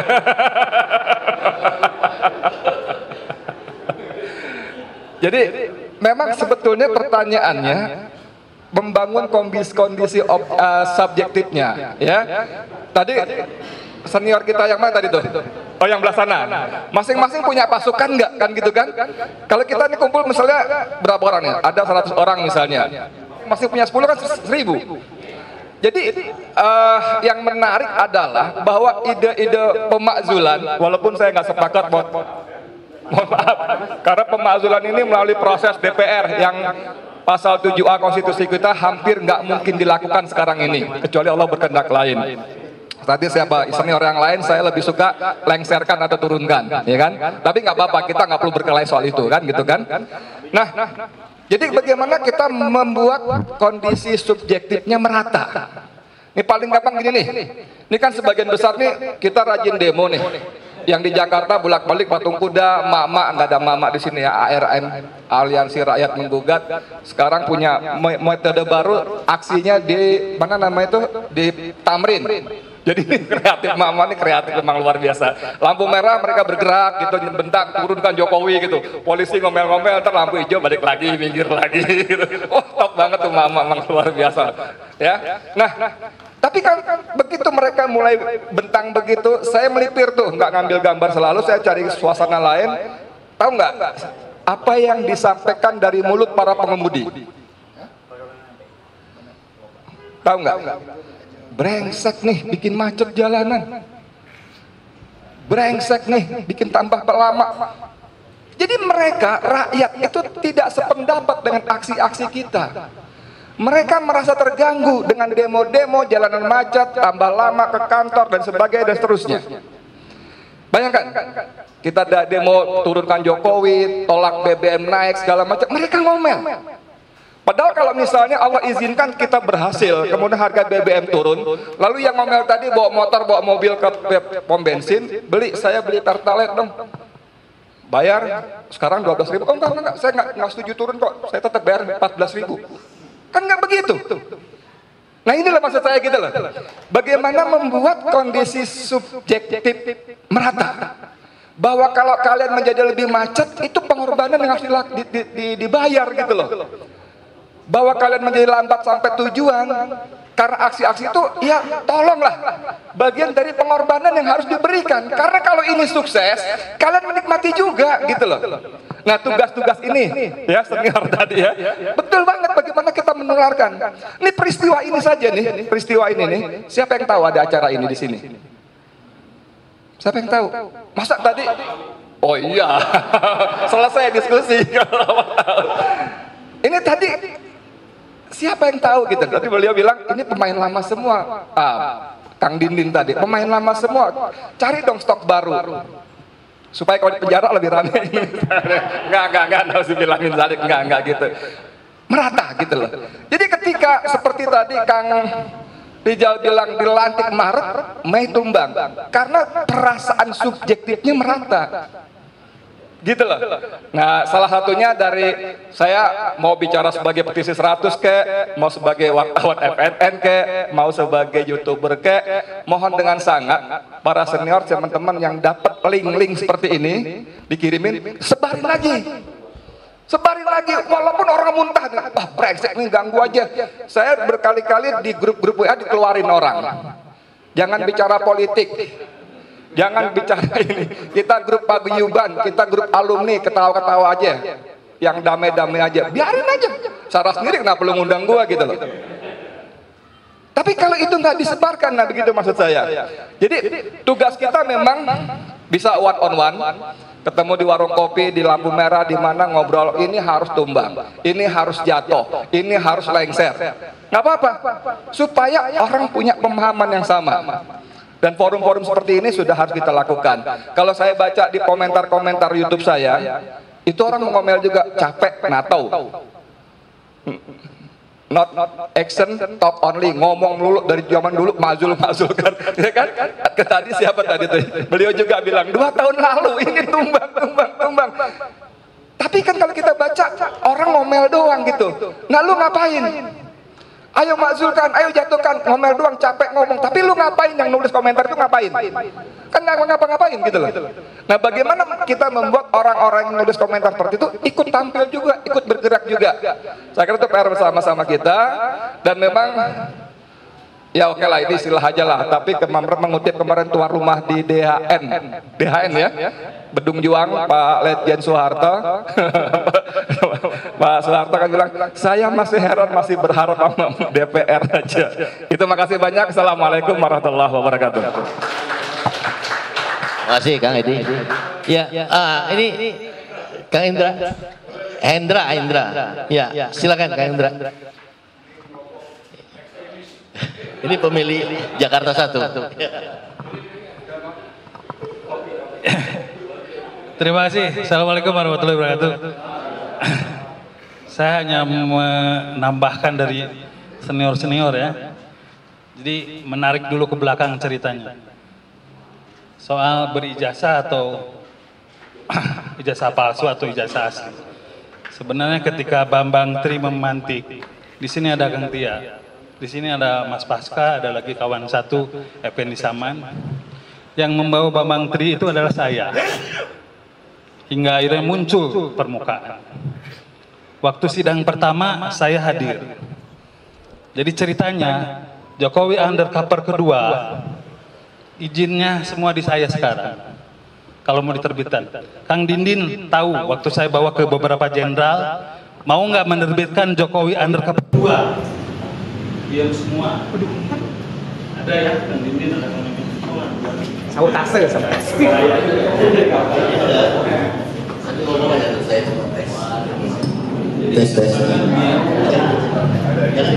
Di Sumbawa 30, saya bawa Bambang Tri dari Jakarta. Dia dalam pencarian. Dia dalam pencarian. Saya simpan dia di kokosan, nggak ada yang tahu. Selama 6 bulan. Saya kontrakin. Tapi 6 bulan saya capek bawa dia. Saya punya relasi dia itu karena dia jurnalis. Dia jurnalis Wawasan, pernah di Wawasan. Dia pernah di Jakarta Shimbun, koran Jepang. Saya belajar di sana. Lalu orang-orang bilang itu intel. Leher saya kalau dia intel. Kenapa saya tertarik dengan beliau? Karena begitu dia di penjara pertama Jokowi undercover 1, dia pulang istrinya hamil. Lalu anaknya datang berpulang di sekolah, Pak saya diperkosa polisi. Di situ saya mulai interest. Tapi saya nggak kuat bawa dia. Saya bawa ke senior saya, namanya Yus Sumadi Praja di Tebet, di Beci. Ain, kamu kenapa bawa PKI ke sini? Tampang dia tampang PKI, dia orang Blora. Jelas gitu kan, basis Blora adalah basis PKI. Dan ternyata kakak dia adalah masih PKI. Bisa dikonfrontir dengan Bambang Tri. Sejak itu saya bawa dengan Kang Pasca, dengan Effendi Saman. Apa yang terjadi? Di penjara yang satu, ini cerita aja, karena nanti ada kaitan dengan sini. Dia bilang, ini ada kesalahan saya masuk penjara. Karena di dalam buku Jokowi undercover 1 itu tidak sama sekali menceritakan bahwa Jokowi anak PKI. Bahkan Jokowi anak Sulami, pendiri Gerwani. Yang salah adalah Kompas. Waktu itu Aiman. Bahwa Jokowi menulis di Jokowi Bambang Tri menulis bahwa Jokowi anak Sulami. Padahal itu hanya mengutip pembandingan bahwa Sulami adalah tokoh Gerwani. Nah Aiman itu kita tuntut, nggak tanggung-tanggung, 1 triliun. Cuma sayang, perjalanan berubah, dia bertemu dengan beberapa orang, termasuk ketemu Gus Nur di Malang. Siapa yang berangkatin ke Malang? Saya. Ini saya buka aja di sini, karena saya mungkin ini garisnya sama nih, kecuali ada intel ya, silakan tangkap saya. Jokowi undercover 2 diserahin ke saya. Hanya Aindra yang bisa menerbitkan buku ini, tanpa sepengetahuan saya tidak bisa. Kata Bambang. Diteleponlah saya sama Gus Nur, belum ditangkap nih. Mas Aindra, saya terbitin sekarang buku Jokowi undercover 2. Masih ada di saya datanya semua. Oh enggak, Gus Nur. Karena kalau diterbitkan sekarang, konyol. Apa yang terjadi? Makanya Kang Tia bilang bahwa Bambang Tri di penjara bukan karena buku. Soal muhabalah bersama Gus Nur. Di sidangnya pun begitu. Dan Gus Nur tiba-tiba di perjalanan merasa dijebak sama Bambang Tri. Yang untung siapa? Para YouTuber. Kenapa saya bilang YouTuber? Mungkin Bang Edi belum ngambil waktu itu. Yang untung pertama adalah Gus Nur. Yang kedua adalah Refli Harun, yang ketiga adalah Rama Sarita. Setelah beres Ramasarita di YouTube, hanya 20 menit kalau nggak salah dia ditangkap di Hotel Sofian. Waktu itu sama pelukis teman saya, bro, gua ditangkap. Iya, cepat aja beres, Tanjung. Jadi saat ditangkap, dia datang ke Jakarta gara-gara preskon sama Egy Sujana dan kawan-kawan. Jadi putuslah harapan saya untuk meluruskan dia dengan jalan yang benar. Begitupun Bang Pasca, udah enggak, biarin aja dulu. Nah, di dalam perjalanan ini saya sempat bilang, ayo saya modalin untuk bikin diskusi soal ijazah palsu. Nggak ada satupun aktivis yang ngerespon. Kang Tia pernah saya bilang kan, mau prode, mau siapa, saya mau siapin gedungnya. Nggak ada yang mau. Ini ngomong aja, karena saya 6 bulan bersama Bang Tri. Nah, ketika ada soal hanya Bandung nih yang berani bilang gitu, kan sebenarnya ini soal sindiran. Sindiran bener ini. Bahkan anaknya pun sekarang kan Roy Suryo membongkar, tidak ada dalam foto ijazahnya anaknya. Jadi teng manuk teng, kata orang Sunda, anak maranggo kunjungan. Ya kan? Kalau nggak salah ya bahasa Sundanya. Kalau bahasa Indonesianya apa?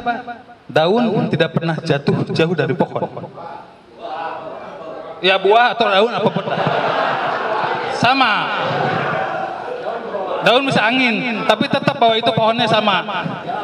Ya, karena yang nanam pohon buah jarang sekarang. Oke. Jadi begitu Kang Mehmet ngirim ke saya, serius nih Kang, serius katanya. Lalu dia bilang, siapa yang mau datang? Saya datang sendiri. Nah, perjalanan selanjutnya saya ikutin sidang 1, 2, sampai ke 5. Diponisnya soalnya nggak nyambung. Apa yang terjadi ya? Sekarang masih WA saya, minta kehidupan dia, dan seorang aktivis di Jogja membantu keluarganya Bambang Tri. Nggak ada yang tahu. Itu ditugasin oleh saya. Seorang aktivis perempuan membiayai keluarganya Bambang Tri di Blora. Oke, sampai sini saya hanya ingin gambarin ketika kawan-kawan Kang Tia bersama Mat Kepal, ya oke, itu saya bilang sampaikan, ini biaya murah untuk menurunkan Jokowi. Apa itu? Ijazah palsu. Nggak ada yang bergeming. Semua nggak ada yang bergeming. Bahkan Kang Rijal sudah saya bilangin, Kang, saya punya 8 tuntutannya, tapi di luar urusan hukum. Saya sampaikan di sini, soal ijazah ini berbahaya. 1, kalimat Kang Tia kan tadi jelas, tembak kepala saya. Tapi Kang Tia salah ngomong. Tembak kepala saya jika ijazah Jokowi asli. Sebenarnya kalimatnya nggak gitu. Tembak kepala saya jika Jokowi bukan palsu ijazahnya. Kalimatnya gitu. Karena Bambang Tri ini cerdas. 1, nomor palsunya aja tahu. Nomor ijazahnya aja tahu. Siapa yang dipalsu? Hari Mulyono. Itu UGM. Saya udah investigasi. Begitu investigasi di Jogja, saya udah mau diterima sama Humas UGM, Bambang Tri ditangkap di Jakarta. Angkatan 85 sekarang nggak mau ngomong. Angkatan 85 udah nggak mau ngomong. Pertama, takut. Kedua, ada yang sudah jadi komisaris. Ketiga, ada yang sudah aman. Dosa besarnya siapa? Yang sekarang menjabat setnek. Dia adalah rektor aktif waktu itu. Dia tahu banget. Ya. Nah, saya cerita sedikit aja. Mungkin Mas Pak Dindin dengar. Sutioso waktu itu kepala BIN. Beli buku Jokowi Undercover 1. Lewat siapa? Lewat intelijen. Intelijen siapa? India. Kan gila. Harganya berapa Bambang Tri? Harganya 5 juta. Buku harga 150.000. Lalu Kang Yayat, Jenderal Yayat, ngomong, saya pernah punya buku itu. Tapi sejak buku itu saya pegang, saya dipanggil atasannya. Siapa? Wiranto. Dia nggak pegang. Nah ini bikin aslinya mau nih, ada Bapak Menteri. Saya kasih PDF-nya. Kalau mau di sini, saya kasih PDF-nya 1 dan 2. Silakan mau disebarin. Tapi untuk yang 2 tidak bisa karena akan dicetak setelah Jokowi turun. Makanya tujuan di sini kalau Jokowi turun, buku ini aman. Yang menarik, saya sedikit meloncat. Soal Singapura, Bapak-bapak, Ibu tahu kan anak-anak Jokowi semua di Singapura kan? Nah, ada siapa di sana? Jokowi kan tukang kayu. Lalu kok anaknya di Singapura semua? Ya ada neneknya di sana. Siapa neneknya? Ketemu sama Luhut Binsar waktu itu jadi dubes. Dubes zaman siapa? Zaman Habibie. Siapa yang angkat dubes Habibie? Yang angkat Luhut Binsar jadi dubes Habibie. Siapa waktu itu? Karena ini agak rahasia sebenarnya. Nanti akan ditonton. Pasti saya akan dicari. Yang menjadikan Luhut Binsar jadi dubes, seorang menteri lewat siapa? Kang Pasca tahu, nanti ngomongnya off the record itu. Gak enak soalnya, tokoh penting di negeri ini.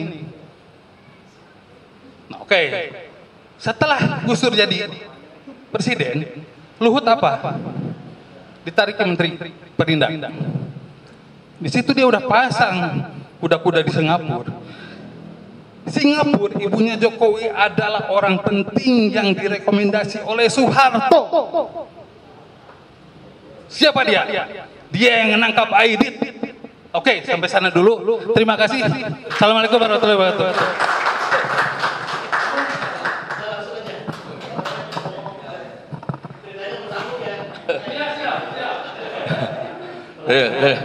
Terima kasih ya. Memang jadi menarik banget ini ya. Tapi saya ingin kenalkan dulu, barangkali ada yang belum tahu kenal. Di pojok sana tuh yang gundul itu Kang Tia dari Jakarta, sengaja datang. Ya, di sampingnya Pak Kang Helman ya. Kemudian kita hari ini kedatangan 4 wartawan senior. Satu Bang Edi ini, kemudian kemarin datang ya. Kemudian kedua Kang Endra, ketiga Pak Mursalin tadi. Mana Pak Mursalin? Ini selain wartawan juga beliau aktivis ya. Kemudian satu lagi Kang Saiful. Mana Kang Saiful wakilnya ya yang datang ya? Oke. Jadi terus ini yang tamu spesial saya ini Ibu Umi Kulsum. Ya, beliau tuh sama dengan Pak Andi. Ini pelukis. Tapi pelukisnya apa namanya? Agak galak nih dua-duanya nih ya. Tadi saya hanya ingin menambahkan bahwa pemimpin kita ini gimana karakternya, baik apa enggak sih? Ya, banyak bohongnya dan sebagainya ya. Dan terakhir, kalau bohong aja masih mending lah. Nah, terakhir itu dia mengatur sesuatu supaya anaknya bisa menang. Ya, artinya liciknya. Nah, kalau saya menyebutnya ini penjahat. Jahat itu lawannya dari baik. Ya, kalau tidak baik ya jahat. Jadi ini penjahat politik. Ya. Jadi tidak salah kalau kita sebut bahwa Jokowi adalah penjahat politik. Jadi wajar kalau misalnya kita ingin mengadukan ke polisi supaya dia ditangkap. Ya. Yang kedua soal KKN, itu jelas kalau N-nya nepotisme sudah terbukti ya. Nah, nepotisme ini itu pasti terkait dengan kolusi atau konspirasi. Tidak mungkin dia jalan sendiri, pasti ada yang bantu dan sebagainya. Jadi sudah 2 nih, dari KKN jadi KN. Satu lagi korupsi. Nah, untuk meluluskan konspirasi ini sangat diduga terkait juga korupsi. Jadi ada 3. Dulu Jokowi datang dari Solo nggak punya uang, miskin lah. Ya, dibantu sama seorang capres juga. Sekarang itu akhirnya bisa menjadi gubernur di DKI. Kemudian dia akhirnya juga ikut nyapres menjadi ini. Sekarang dia sudah menjadi kaya. Kalau kita hitung-hitung gajinya dari apa namanya, dari negara berapa sih? Kok bisa sampai sekaya begini? Anaknya aja dagang martabak begitu kaya. Nah, ini patut diduga. Ya, patut diduga. Jadi KKN itu tiga-tiganya masuk tuh. Ya, ini untuk penegasan aja supaya kita jangan ragu bahwa dia itu memang termasuk penjahat politik, ya. Nah, kita belajar dari Bang Egy Sujana. Kalau ada fakta hukum dikaitkan itu menjadi logika hukum. Nah, logika hukumnya ya karena dia bersalah ya dia harus diturunkan ya atau dihukum. Itu logikanya ya. Saya kira ini apa namanya sangat wajar ya kalau demikian. Nah, apakah kita mau dipimpin terus oleh orang yang jahat, ya, orang yang seperti itu? Pertanyaannya kan begitu. Nah, makanya kami dengan teman-teman ingin supaya dia segera diturunkan atau dimaksulkan, bahasa halusnya sama aja, lengserkan, turunkan, maksulkan. Ini bahasa halus. Kalau ini agak kasar sedikit ya. Nah, tapi tujuannya sama. Tujuannya sama. Jadi kapan dia harus atau kapan kita ingin dia turunkan? Sesegera mungkin. Selama Jokowi ada, kita bisa jamin bahwa proses pilpres tidak akan adil dan jujur. Ya, itu pasti itu. Ya, karena dengan gerakan-gerakannya begitu. Dan siapa yang harus kita pilih presisnya? Ya, itu kita nilai sendiri masing-masing ya.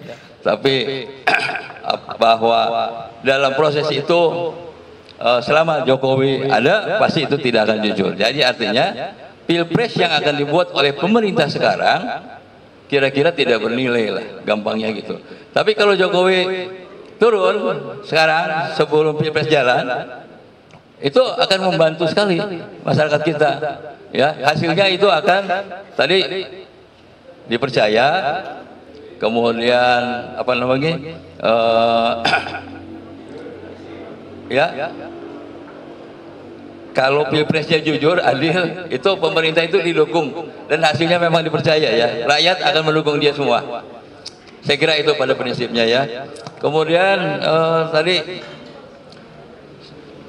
apa lagi saya lupa ya tadi.